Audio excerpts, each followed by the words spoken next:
ಮುಂದಿನ ಆಸನ ಚಕ್ರಾಸನ. ಅದು ಯಾವ ಥರ ಮಾಡೋದು ಅಂತ ಮೊದಲು ನಮ್ಮ ವಿದ್ಯಾರ್ಥಿನಿಯಾದ ಅಶ್ವಿನಿ ಅವರು ಹೇಳ್ಕೊಡ್ತಾರೆ.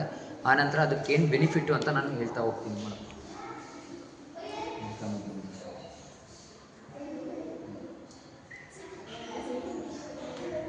ಇದು ಚಕ್ರಾಸನ ಅಂತ ಹೇಳಿ. ಈ ಆಸನ ನೀವು ಮಾಡೋದ್ರಿಂದ ಬೆನ್ನು ನೋವು ಕಂಟ್ರೋಲ್ ಆಗ್ತಾ ಹೋಗುತ್ತೆ, ನಿಮ್ಮ ಹಿಂದೆಗಡೆ ಸೊಂಟ ನೋವು ಕಂಟ್ರೋಲ್ ಆಗ್ತಾ ಹೋಗುತ್ತೆ. ಏನೇ ಸಮಸ್ಯೆ ಇದ್ದರೂ, ಆಮೇಲೆ ಈಗ ಬೆನ್ನು ನೋವು ಆಗಿರ್ಬೋದು, ಆಮೇಲೆ ಈ ಹಿಂಬಡಿ ನೋವಾಗಿರುತ್ತೆ, ಈ ತೊಡೆ ಭಾಗ ನೋವಾಗಿರುತ್ತೆ. ಈ ಆಸನ ಮಾಡೋದ್ರಿಂದ ಬೆನ್ನು ಮೂಳೆ ನಿಮಗೆ ಜಾಸ್ತಿ ಉದ್ದು ಬೆನ್ನು ಬರೋದ್ರಿಂದ ಈ ಆಸನ ಮಾಡಿದ್ರೆ ನಿಮಗೆ ಕಂಟ್ರೋಲ್ ಆಗ್ತಾ ಹೋಗುತ್ತೆ. ಇಷ್ಟು ಚಕ್ರಾಸನ ಮಾಡೋದ್ರಿಂದ ಇಷ್ಟು ಬೆನಿಫಿಟ್ ಇಲ್ಲ. ಮುಂದಿನ ಆಸನ ಧನುರಾಸನ. ಧನುರಾಸನನ ಯಾವ ಥರ ಮಾಡಬೇಕು ಅಂತ ನಮ್ಮ ವಿದ್ಯಾರ್ಥಿಯಾದ ಯಶಸ್ಸವರು ಹೇಳ್ಕೊಡ್ತಾರೆ.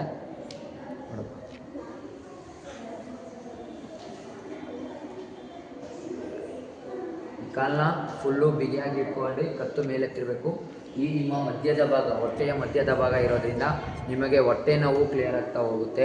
ಆಮೇಲೆ ಯಾರು ಕೂಡ ಬೊಜ್ಜು ಜಾಸ್ತಿ ಇರುತ್ತೆ ಅದನ್ನು ಈ ಆಸನ ಮಾಡೋದ್ರಿಂದ ಕಂಟ್ರೋಲ್ ಆಗ್ತಾ ಹೋಗುತ್ತೆ. ಆಮೇಲೆ ಗ್ಯಾಸ್ಟ್ರಿಕ್ ಸಮಸ್ಯೆ ಇರೋದ್ರಿಂದ ಈ ಆಸನಕ್ಕೆ ತುಂಬ ಕಂಟ್ರೋಲ್ ಆಗ್ತಾ ಹೋಗುತ್ತೆ. ಏನೇ ಸಮಸ್ಯೆ ಇದ್ರೂ, ಈ ಬೆನ್ನು ಮೂಳೆ ಆಗಿರ್ಬೋದು, ಸರಿ ಹೊಟ್ಟೆ ನೋವು ಬಂದಾಗ, ಗ್ಯಾಸ್ಟ್ರಿಕ್ ಸಮಸ್ಯೆ ಇದ್ದಾಗ, ಈ ಎದೆ ನೋವು ಇದ್ದಾಗ ಅದನ್ನು ಈ ಆಸನ ಧನುರಾಸನ ಈ ಆಸನ ಮಾಡೋದ್ರಿಂದ ನಿಮಗೆ ಕಂಟ್ರೋಲ್ ಆಗ್ತಾ ಹೋಗುತ್ತೆ. ರಿಲ್ಯಾಕ್ಸ್. ಈಗ ಮುಂದಿನ ಆಸನ ಶೀರ್ಷಾಸನ.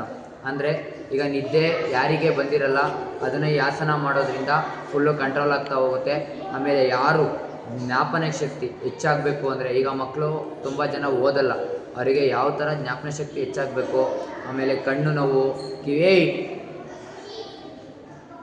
ಅದನ್ನೆಲ್ಲ ಕಂಟ್ರೋಲ್ ಮಾಡೋಕ್ಕೆ ಈ ಶಿಷ್ಯಾಸನ ನಮ್ಮ ವಿದ್ಯಾರ್ಥಿಯಾದ ಸಮರ್ಥ ಅವರು ಹೇಳ್ಕೊಡ್ತಾರೆ. ಶಿಷ್ಯಾಸನ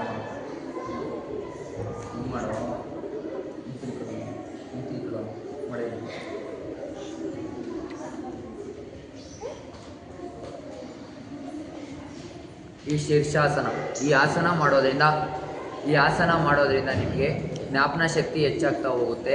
ಆಮೇಲೆ ನಿದ್ದೆ ಚೆನ್ನಾಗಿ ಬರುತ್ತೆ. ಈಗ ಒಬ್ಬೊಬ್ರಿಗೆ ಕಾಡಿನಲ್ಲಿ ಹೋಗಿ ಬಂದಿರ್ತೀರ, ಈ ಭಾಗ ಕಣ್ಣು ನೋವು ಎಲ್ಲ ಬಂದಿದ್ದಾಗ ಈ ಆಸನ ಮಾಡಿದ್ರೆ ನಿದ್ದೆ ಚೆನ್ನಾಗಿ ಬರುತ್ತೆ. ಆಮೇಲೆ ಕಣ್ಣು ನೋವು ಕ್ಲಿಯರ್ ಆಗ್ತಾ ಹೋಗುತ್ತೆ. ರಿಲ್ಯಾಕ್ಸ್.